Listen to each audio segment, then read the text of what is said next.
Coombs, there's precedent for the approach and for strict guidelines governing the process. As Dr. Sherwin Newland in his book How We Die reports, it's required that all alternative options have been exhausted or refused. The number of patients undergoing euthanasia, he says, represents about 1% of all deaths. He adds, quote, interestingly, the great majority of requests are refused by doctors because they do not meet the criteria. This measure obviously raises enormous questions about death and dying and the physician's role in that process, while it proposes an option for patients who become engulfed in the agony and pain of a terminal disease. With us today to explore the questions and the option are two highly qualified professionals in the field. Barbara Coombs Lee, a representative of the Oregon Right to Die campaign, believes any individual who faces terminal illness with no hope for successful treatment deserves the right to death with dignity. Ms. Lee's career spans 25 years in healthcare as a nurse practitioner and physician assistant in community clinics, academic medical centers, and veterans facilities in urban and rural settings. 5 years ago, she received her law degree and began a practice in health law and health policy. She has served as counsel to the Health Care Committee of the Oregon State Senate and was closely involved in the drafting of the Oregon Health Plan. She currently is Vice President and General Counsel at the Ethics Development Group, a managed care company. Our second speaker, Karen Bell, a representative of the Coalition for Compassionate Care, believes life is a sacred gift and its preservation must be every healthcare provider's top priority. Ms. Bell is currently Hospice Program Manager for the Sisters of Providence Home Services Division in Portland and has been associated with that program since 1985. Ms. Bell served as staff nurse in Oregon and Alaska hospitals and holds a master's in business administration as well as her nursing degree. She was a winner in 1991 of the Valum Award for Nursing, St. Vincent Hospital, which afforded her the opportunity for independent study and site visits to hospices in Great Britain. Before bringing our speakers to the podium, let me quickly describe the format for today's debate. The program will have several sections. First, each speaker will give a 3-minute opening statement. A coin toss held last week determined the order of appearance in the debate. Following the opening statements, candidates will respond to questions from our City Club panel here in the front of the room. Our questioners today are members of the Program Committee. Marge Kafori chairs that committee. She's Director of Governmental Affairs for the City of Portland. And Steve Moskowitz is Vice Chair of the committee. He's a partner in the law firm of Moskowitz and Thomas. Questions were submitted in advance of the meeting in writing by members of the City Club of Portland. A special subcommittee from the Club Program Committee has selected the questions you'll hear today. These are the only questions which will be asked today. Time will not allow questions from the floor. The speakers have not seen these questions in advance. Each candidate will have 1 minute to respond to the question. Our timer, again, will give us a signal and keep us on course. Following the panel questions, we will have 3 cross questions from the speakers. After cross questioning, we'll return to our City Club panel for a second and last series of questions. And finally, the debate will come to a close with 3-minute closing statements for each speaker. The meeting is governed by the program format that I've just described and by the rules of conduct which are displayed on all of your tables. The program will adjourn, as I indicated earlier, approximately at 1:30. I would now like to ask each of our speakers to approach their podiums, and we'll begin with opening statements, first from Barbara Coombs Lee and then from Karen Bell. Please join me in welcoming our debaters to the Portland City Club.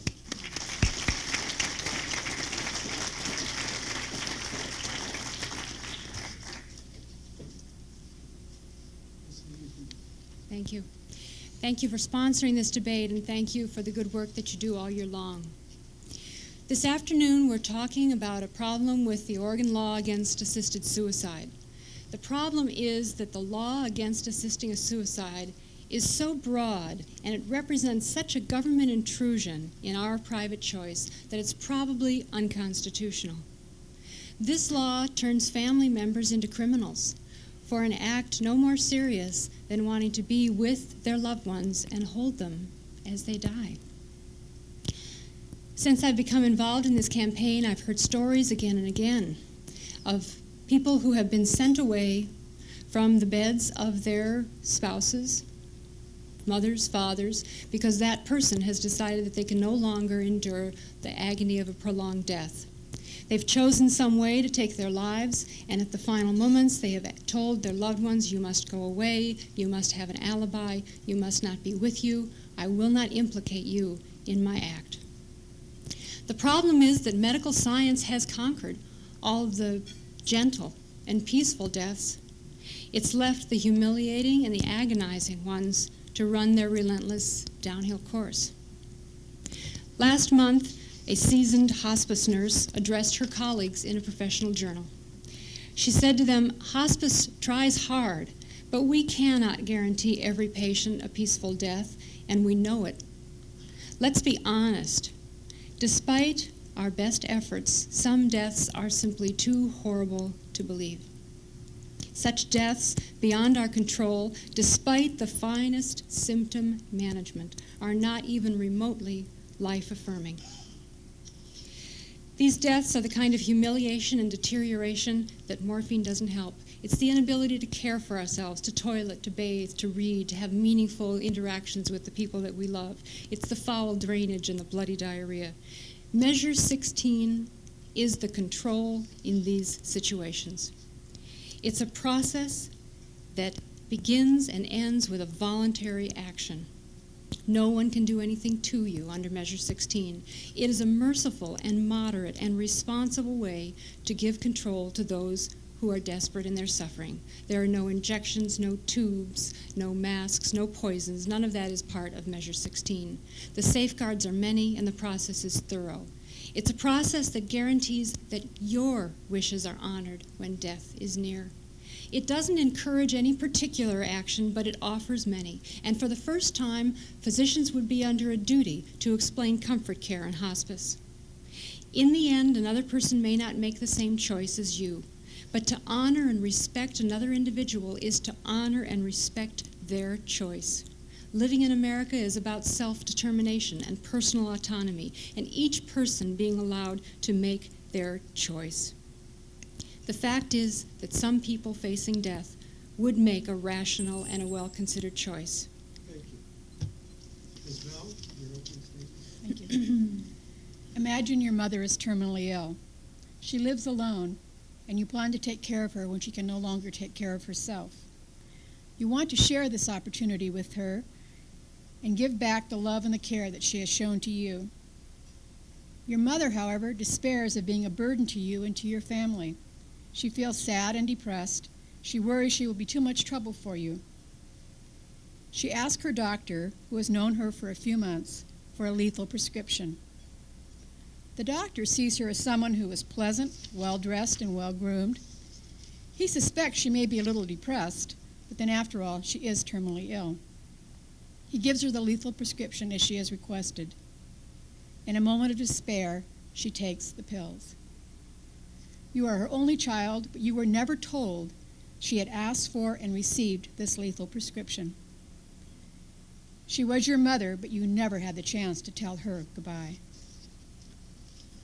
Assisted suicide is a person's response to their fears. Measure 16 seeks to change the current law and alter public policy. I have several problems with this. Medical care for the terminally ill fails many people. Doctors can make mistakes, the prognosis can be wrong, and a premature death can result. Doctors do not recognize or understand how to treat depression, yet many terminally ill patients suffer from depression and will consider suicide. But I have seen many times in my nursing practice that they will change their mind.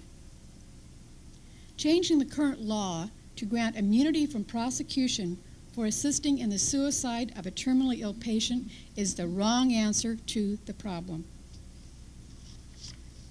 Measure 16 is about a vulnerable person making a decision without adequate protection. The proponents of Measure 16 claim it is about autonomy. Where is the autonomy when a doctor will refer you to his partner down the hall for a second opinion? This doctor will be the one who will be determining whether you get the lethal prescription.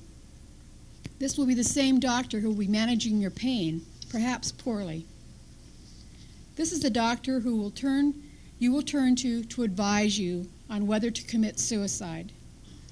This is not autonomy. This is poor public policy. Thank you. Thank you. We'll now turn to our City Club panel for questions to our debaters. And we'll begin with Marge Kevorkian. Thank you. You're directing your first question to Ms. Lee. I am. Ms. Lee, many physicians are neither knowledgeable nor skilled in advanced pain management techniques for dying patients. If pain medications were used more aggressively, would you still see the need for this measure? Indeed, I would. Suffering is only in small measure about pain. Suffering is about all kinds of physical and mental and emotional deterioration. It has to do with some of the things that I mentioned, the loss of control of body functions, the open, draining wounds, breathlessness, all sorts of things that pain management really cannot control. The other point is that regardless of how fine comfort care becomes, and I am in favor of improving the teaching and the delivery of comfort care, regardless of how fine it ever becomes, there will always be people for whom the degradation and the deterioration is the suffering in a prolonged death. Steve Moskowitz. Is there a rebuttal? Oh, yes. I'm sorry. Thank you. It is true that pain is a great deal more than just physical pain. There is emotional, there is psychological, and there's a degree of suffering that we sometimes can't put a name to. Unfortunately, in Oregon today, no physician is required to have any continuing education once they've completed medical school on in management or care of the terminally ill, or for that matter, anything. So doctors are not well trained, they are not well versed. They may have learned something in medical school 30 years ago, and that is all they know, and they have not included or expanded on their knowledge today. Thank you. Just to be clear, each speaker is having 1 minute to answer the question, and then there'll be a 30-second period of rebuttal if the other speaker so chooses. Steve? Ms. Bell, opponents to this measure argue that better pain management would make it unnecessary. Yet patients are often in such pain that they have to be sedated to the point of unconsciousness. What's the point in forcing such patients to continue to live if they'd rather not? Thank you. I take exception with the comment that many patients. One of the misconceptions that exists, because many of the terminally ill patients that we are talking about are patients with cancer, it's a common misunderstanding that cancer equates back to severe, unremitting, unrelenting pain. There are many cancer patients for which pain is really a very minor problem for them.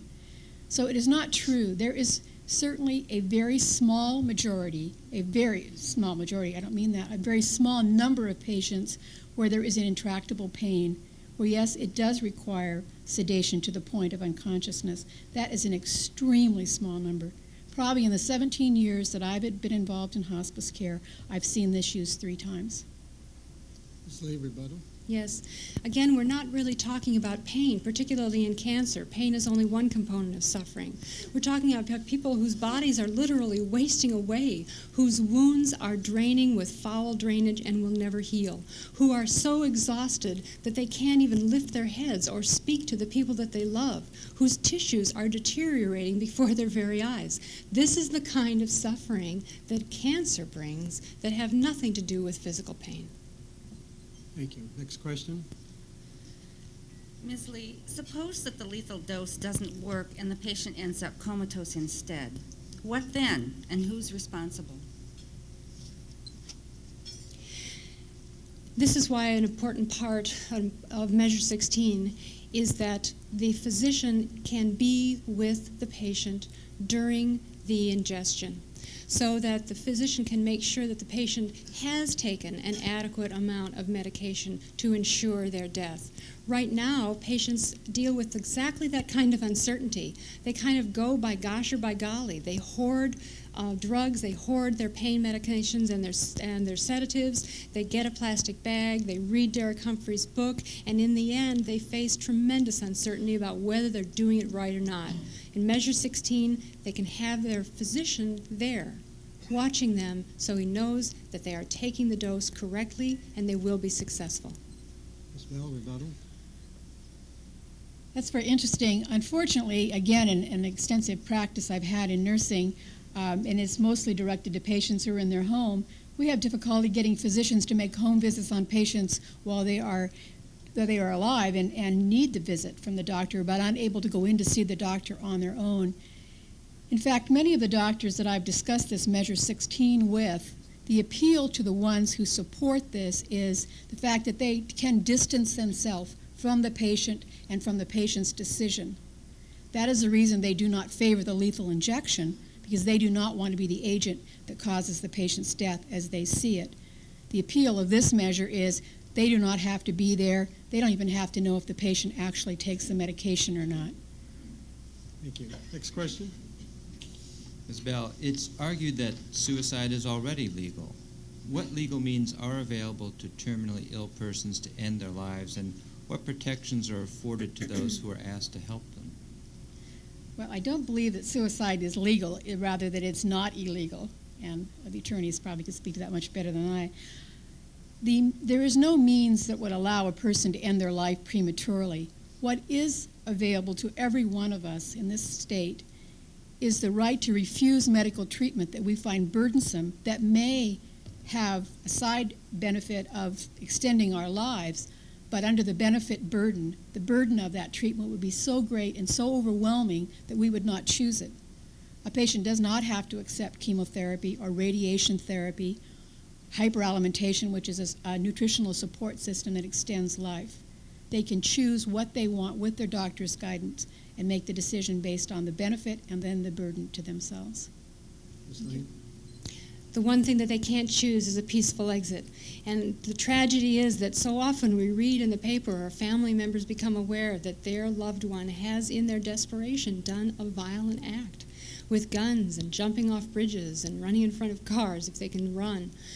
These are the kinds of acts that devastate families, make families feel as though somehow they weren't there for their loved one at the end, feel guilty that this person was driven into this state of being so alone that they took their own lives in a violent act that causes unending grief for that family.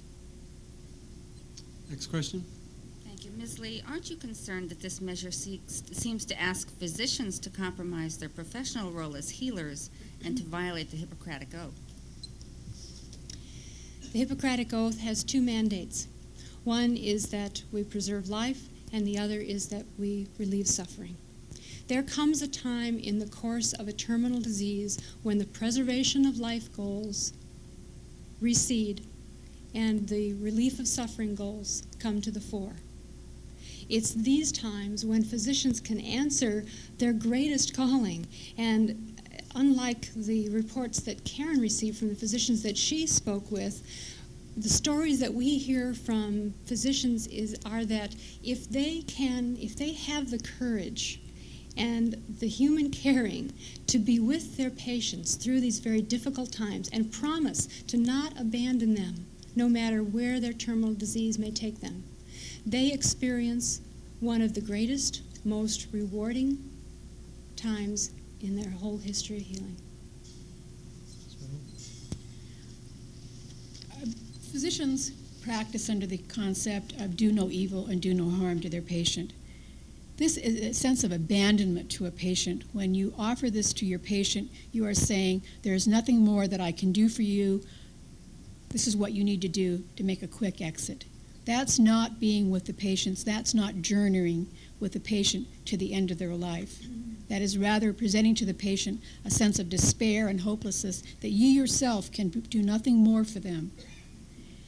It doesn't include also the support that would come from other people There are social workers, there are chaplains, there are pastoral care. There are many people in the community that can rally around. This is not the sole function of a physician.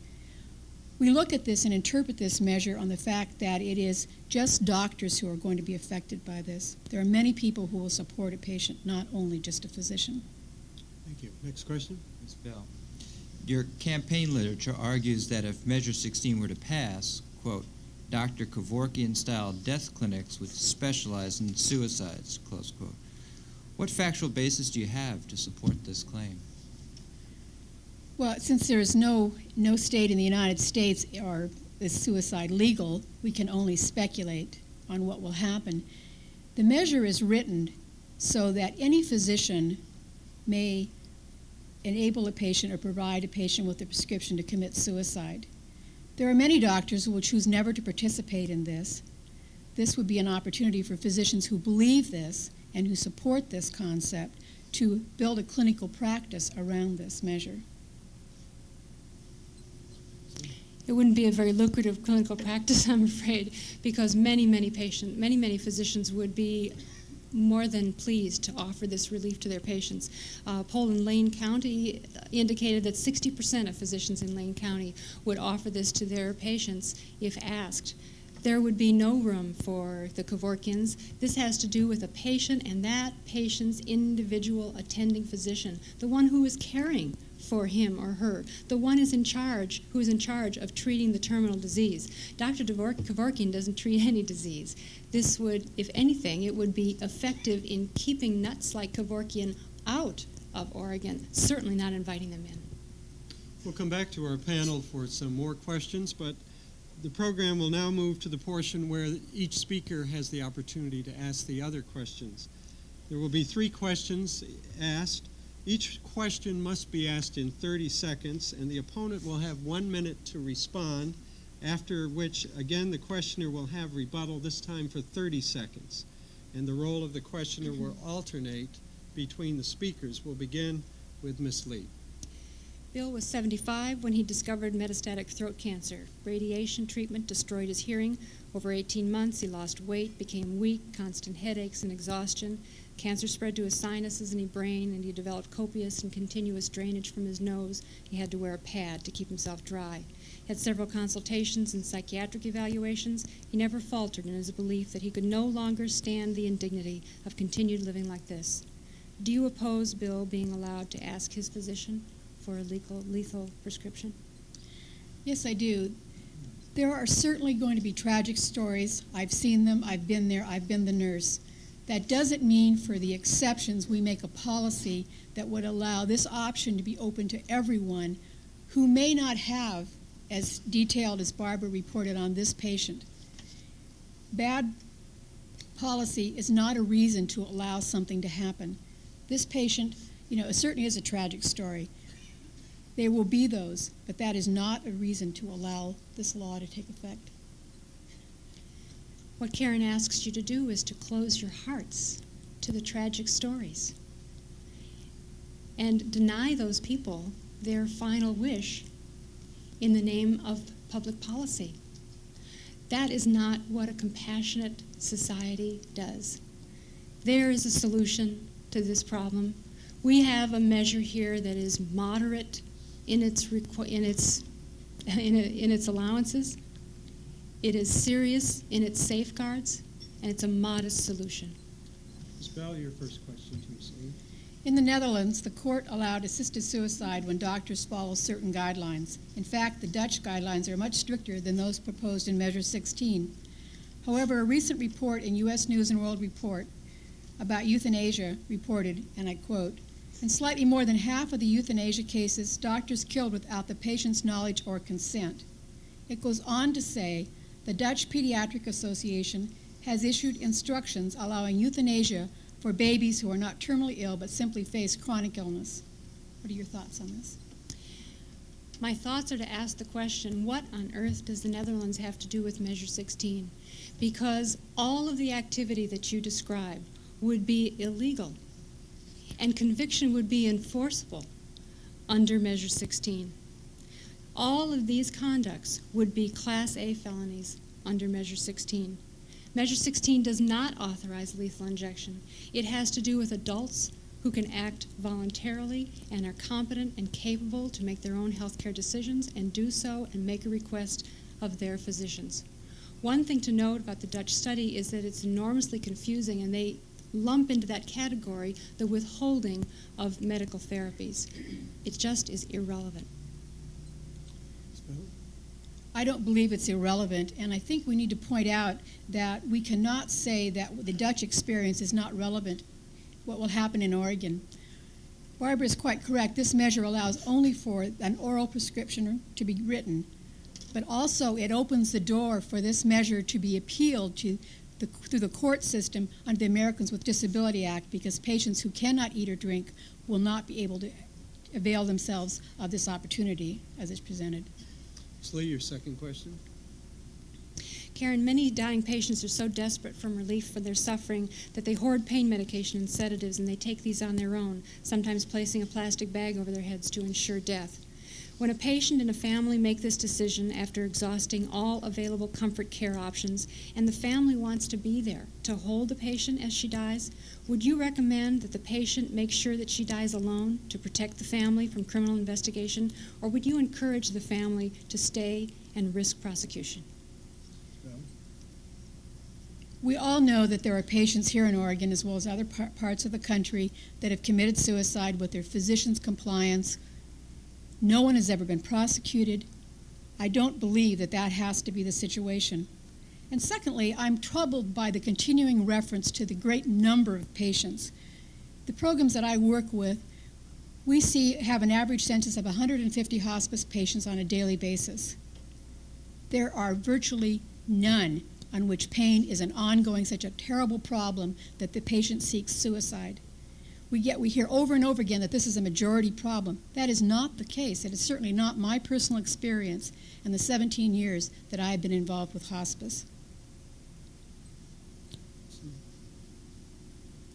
Again, I think that the question illustrates the rather dramatic problem and the dilemma that many, many families have been placed in.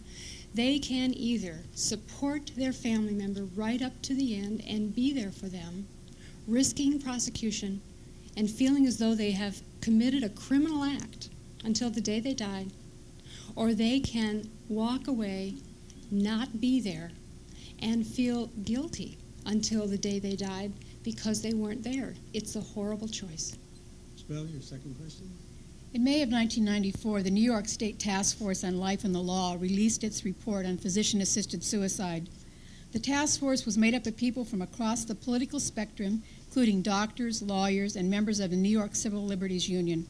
It voted unanimously against legalizing physician-assisted suicide in New York. The task force found, and I quote, "The risk to already vulnerable members of our society would be extraordinary, and especially in the light of growing cost consciousness about health care." Before Oregon begins, this first jurisdiction in the world to do this, shouldn't we proceed with the same caution? The New York Task Force report wasn't even very well received in New York. The next day, the New York Times printed an editorial talking about how some members of the task force knew that there were instances where this was appropriate, and the task force recommended that physicians continue to break the law and that families continue to break the law to solve the problem. The New York Times said, "What a limp and unsatisfactory solution." I agree. That task force report was limp and unsatisfactory. We can do better in Oregon. Then why don't we do better in Oregon? Why does not your group support an extensive task force to look at this measure, to study it, rather than go through the initiative process where there was no real study done, no real research on what the problem exists today? Ms. Lee, your third Sorry, question. I'm confused. Was that? Oh, that was rebuttal. Oh. My third question is very short. Karen, when you're suffering and dying, whose choice do you believe it is when to die? Is it your choice or God's choice? Well, I certainly wouldn't play God under any circumstances. I think the choice to die rests with the individual. It does not have to be a matter of whether it is God doing this or the patient. The fact is, patients have the choice in Oregon right now They can choose to be treated. They can choose to refuse treatment. The treatment does impact on the longevity of their life. Many patients that we hear about who have, as described as terrible deaths, and I quote on that, are the fact become the result of patients having extraordinary treatment far beyond when it is all futile. The treatment is continued because they do it for their family, or the belief that this is what their family wants or their doctor wants for them. We have the choice here. It is not a question of whether it's God's choice or our choice. The choice does exist in Oregon, and it belongs with the individual. Slee? I heard you say the choice belongs with the individual. I agree. Your last question, Ms. Bell? Oregon has among the most advanced laws on living wills and advanced directives in the United States. Oregonians have the right to refuse medical treatment. They have the right to have machines turned off. They have the right to insist on better pain management, and they have the right to have family members speak for them when they cannot do for themselves.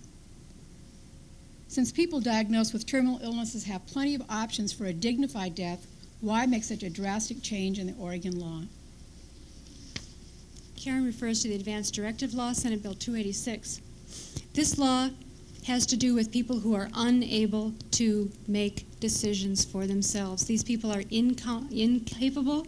Many of them are comatose or in a persistent vegetative state or have advanced Alzheimer's disease. Senate Bill 286 does nothing for alert, capable, competent individuals who are not on life support, for whom there is no plug to pull. We have no answer to offer those people who are alert, who are capable, who are suffering, and do not happen to have a treatment which could be discontinued. Well, Senate Bill 286 does address the person who is competent because it takes a competent person to make that and execute that document. It is a guideline. It does reflect what the patient wants. It gives the doctor guidance on what the patient has a decision about, whether they want chemotherapy, whether they want radiation therapy. It is a choice for patients. It does direct their care, whether they are competent or in an incompetent state. Thank you.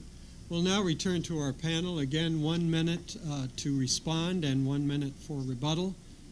Marge Kafori will start this round. Ms. Lee, does Measure 16 really give patients more power over their life and death, or does it instead give more power to doctors to decide whether to grant a lethal prescription to end a patient's life? You bet. It gives much more power to patients. Right now, patients are enormously disempowered because if they would choose to end their suffering, they must ask their physician to do something that is illegal. People don't ask their physicians to do something that is illegal. They have to have an enormous amount of self-confidence, not to mention desperation, in order to do that. This would put all of the control in the patient's hands, himself or herself. The process begins with a voluntary informed request, and it ends in a voluntary way if the patient ever decides to take the prescription. Physicians have the opportunity to comply with that request. They have certain duties. They have certain things that they must assure happen, a certain process that they must attest this process was followed. But the physicians are not in control. The patients are in control. Thank you. Rebuttal? The physician is the one who's in control. There is the physician who will make the decision about whether to offer this to a patient or not is the same physician who will be the gatekeeper who will carry out the so-called safeguards of this measure. Their proponents would like us to believe that the physician will never initiate this with a patient. That is an error. I have seen it happen even today where it is illegal. Physicians initiate this. We will never know if the physician says to his patient, I want you to know this is an option I have for you. The patient may have never thought about it, but when the doctor brings it up to them, suddenly the patient's thought is, the doctor is trying to give me a message. He is telling me I probably shouldn't consider this because he may not be able to help there or be there for me when I need it at the end. Steve? Ms. Bell, in reality, some doctors already assist patients in ending their lives. Wouldn't this measure reduce potential abuses by bringing those decisions out of the closet and formalizing them? Yes, doctors do that, and we know that. I'm concerned that to make this option to people available, make it a legal option, brings it out to people who would never have considered this. Again, I go back to the fact that doctors have an enormous amount of influence over their patients. Patients go to a physician. They look for the physician to affirm that things are going well. They look for the doctor for direction. They will frequently say, if the doctor presents a treatment option to them, for instance, well, doctor, what would you do? People who are in a very vulnerable state, such as when they are terminally ill, are looking for the doctor to give them some guidance. This would open this option up, and if doctors were presented to patients, then the patient might choose it, believing that the doctor is really recommending it to them. Yes, one of the main problems with the status quo is that you can't regulate illegal activity. We have a law that everyone perceives as uncaring and unfair and unenforceable. Prosecutors, even when they know that a physician has aided their patient, they will not indict. Juries will not convict. We need a fair law. We need a law that a prosecutor will look at and say, I can convict on this law because it's fair. Juries will convict deviations from it because it's fair.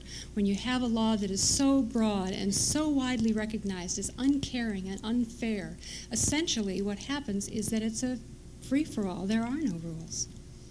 Next question. Ms. Lee, if this measure becomes law, why won't some dying patients feel pressured to end their lives to avoid becoming burdens to their families? I think that the assumption underlying that question is that people don't know their own minds, or they don't deserve to make their choices for their own reasons. I have more respect for people than that, particularly when they're dying. They're intelligent, they're thoughtful, and believe me, their attention is focused. If someone decides that they want to stop the lingering death that they're experiencing in a nursing home because that nursing home bill is, number one, causing their prolonged suffering, and number two, depleting their legacy, I don't take exception with that. I respect their reasons, whatever they are, because I respect an individual's ability to choose.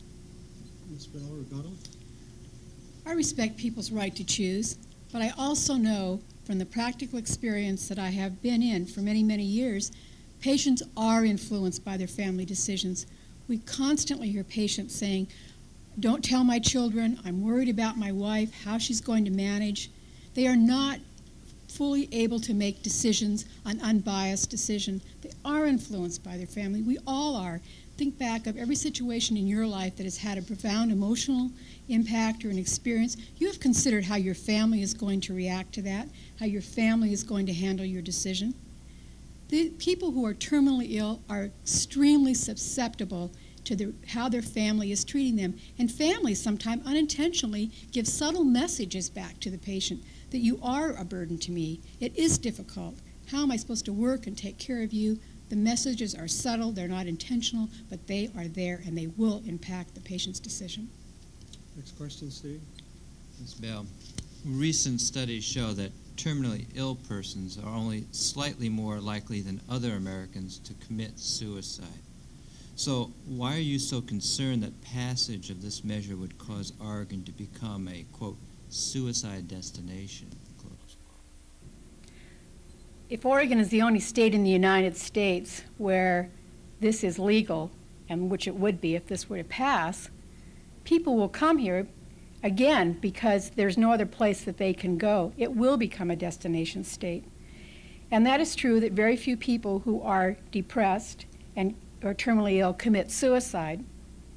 But we also need to look at the fact that in the past, and currently today, we consider suicide to be the product of a mental illness.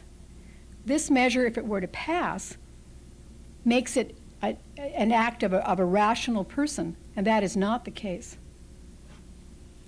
The act doesn't make it a rational choice in these instances. It is a rational choice in these instances. The act just recognizes that. This state could not become a destination state. There's a residency requirement in Measure 16. And don't forget, these people are dying and in no condition to be traipsing across the country. You're correct. Dying people are not any more likely to commit suicide than others. However, one interesting point made in the task force report that was referred to earlier is that when dying people have an opportunity to face squarely their desire to end their suffering and talk about it, the likelihood that they will actually take their lives diminishes. So insofar as Measure 16 opens up that communication, brings the whole issue out into the fresh air and sunshine, requires the physician to do serious counseling at that time, it will lessen the chance of those sorts of disastrous consequences. Thank you. Marge Kevorkian, next question. Given the debate within the medical community over this issue, what portion of Oregon doctors would actually be willing to write these prescriptions, in your opinion?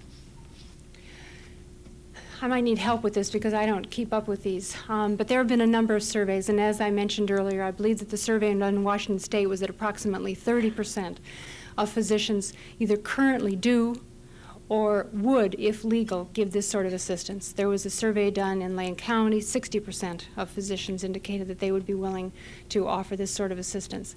As physicians become more and more involved in the primary care of their patients, as primary care and general internal medicine become a more recognized practice, and that falls into its hierarchy of specialists, the relationship between the patient and the individual will strengthen and increase over time. It's those sorts of rewarding, enormously rewarding, and frankly intimate relationships between patient and physician that will give this the compassion, the safety that's required. Well, unfortunately, the movement in Oregon for health care is not towards compassion or a friendly doctor that you've had from the time you were born and you see till the day you die. Our managed health care system, while certainly very effective and very good, does not focus in on a patient having a primary doctor all the time. The other thing that is happening in Oregon that will impact on the patient and the physician relationship is the employers are changing the insurance plans. I talked to a nurse yesterday who works for Legacy. She said every 2 years her husband's company changes health plans and she has to find a new doctor. That does not speak to having a longevity relationship with a physician. And I also just want to go back to one point that Barbara talked about the Oregon residency requirement. The only requirement under Oregon, there isn't even an Oregon law about residency, is simply that you state you have an intention to live here. There's nothing to prove that you really are a resident of Oregon. Last question from Steve. Ms. Bell, this may allow you to amplify a comment you made earlier. Do you support an individual's right to choose when to end his or her life? I support the person's choice to end their life if that means that they would refuse medical treatment, have a ventilator discontinued. I do not support a patient actively taking their life.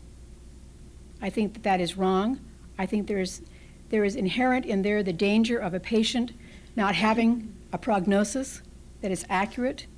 In hospice, it has become an issue of very grave concern for hospice programs, the significant number of patients who live beyond the 6 months.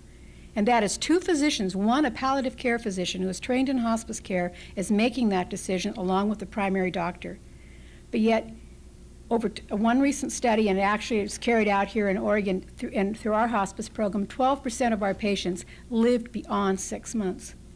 So 100 patients could have this choice, and 12 of them would have made a mistake. Lee?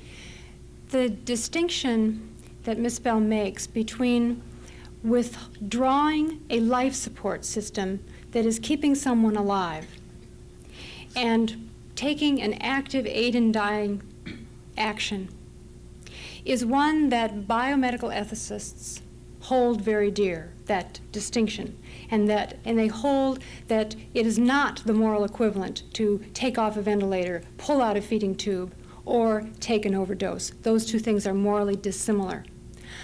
That, I believe, is a distinction, a moral distinction that eludes most lay people of good conscience. And it also eludes at least one federal court judge in Washington who said that the assisted suicide law in Washington state, which is just like ours, violates the equal protection embodied in the Constitution because it makes an arbitrary distinction between those two things. We'll now move to closing statements and begin with Ms. Lee. It'll be 3 minutes. The endorsements for Measure 16 are flowing in. They're coming from across the state and across all the political spectrum. The Republican delegates at the Dorchester Conference endorsed Measure 16. The Oregon Democratic Party endorsed Measure 16. The ACLU, Right to Privacy, Oregon chapter of the National Organization for Women, the Oregon Federation of Teachers, Educators, and Health Professionals. Newspapers across the state in Bend, Ashland, and Albany have endorsed Measure 16. These endorsements indicate that people realize that it is a fact that some folks face intolerable suffering against their will. They face humiliation and degradation of body and spirit. They take their lives now. And what rules do we have in place? We have 2 rules in place. Keep it a secret. Number 2, die alone. Measure 16 makes it no longer a secret and no longer a necessity to die alone. Karen, I hear your concern about how the weak-willed and the soft-spoken might fare. What about those people who are so sweet, who are so humble, they've never asked for anything for themselves? Be assured, Measure 16, under Measure 16, for those people who don't ask, it's medical care as usual, because no one can ask for you under Measure 16. No one can do anything to you. It allows a request, but you must do the asking. You must ask, and you must ask again, and you must ask again in writing with witnesses. Only those who make rational, consistent, often repeated requests can find relief from their suffering under Measure 16. The process ensures choice, not any particular choice, but an individual's personal choice. And isn't that the choice that matters? It's not the government's choice. It's not a hospital's choice. It's not the bishop's choice. And it's not necessary to agree with an individual's choice to support, to fight and defend their right to make it. Government simply does not belong in these most private, personal choices at the end of our lives. Thank you. Ms. Bell? Measure 16 tempts the most vulnerable patient. Terminally ill patients are fearful of being a physical, an emotional, and a financial burden to their family. Measure 16 doesn't guarantee a patient experiencing depression will receive the care and the treatment that they need and require. Measure 16 doesn't ensure that patients will have their pain and other symptoms treated with the optimal choices available. Measure 16 doesn't demonstrate respect for the patient and the family relationship. Measure 16 does not protect against an error in prognosis. Measure 16 gives too much authority to the physician. The physician who will prescribe the lethal prescription is the same physician who will be the gatekeeper of the safeguards. Measure 16 seeks to change the current law and change current public policy. I have been at the bedside as a patient took their last breath. I have listened for the absent heartbeat, and I have felt for the non-existent pulse. I have told the family, it's over, I'm sorry. I have called the doctor and told him his patient was dead. I have prepared the body, and I've called the mortuary. I have given the pertinent information to the medical examiner. And perhaps most important to me, I have been there to comfort the grieving family. Measure 16 is not about death with dignity. As a hospice nurse, I have journeyed with the family and with the patient to the moment of death. I know what death with dignity means. Please vote no on 16. Thank you. I want to thank Barbara Coombs Lee and Karen Bell on behalf of the membership for sharing your compassion and your great experience with us today in this very difficult set of questions. Thank you very much.